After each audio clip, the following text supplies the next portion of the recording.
છેલ્લા કેટલાક સમયથી વલસાડ જિલ્લાના કપરાડા અને ધરમપુર જેવા આદિવાસી વિસ્તારોમાં લોકોની અજ્ઞાનતા અને ભોળાપણનો લાભ લઈ ઝોલાછાપ તબીબો હાટડીઓ ખોલી બેઠા હોવાની ફરિયાદો વધી રહી હતી।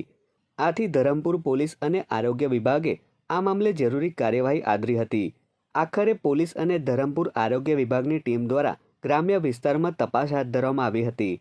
આ કાર્યવાહીમાં હનુમતમાળ, બોપી અને પંગારબારી ગામમાં બોગસ તબીબો હાટડીઓ ખોલીને બેઠા હોવાનું જાણવા મળ્યું હતું।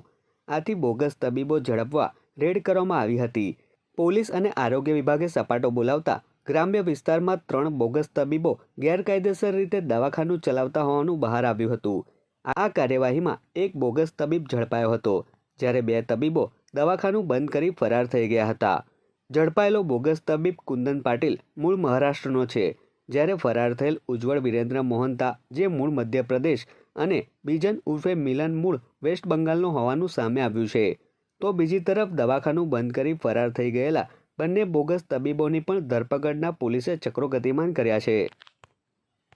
એ લોકો જોડેથી અમને ત્યાં ભરપૂર પ્રમાણમાં ઇન્જેક્શનો, દવાઓ એ મળી હતી, જે એ લોકો પાસે બોગસ પ્રેક્ટિસ કરતા હતા। એ લોકો પાસે કોઈ ડિગ્રી ને એવું છે નહીં, MBBS જે એલોપેથિક જે ડિગ્રી હોવી જોઈએ તે છતાં પણ એ લોકો એલોપેથિક પ્રેક્ટિસ કરતા હતા।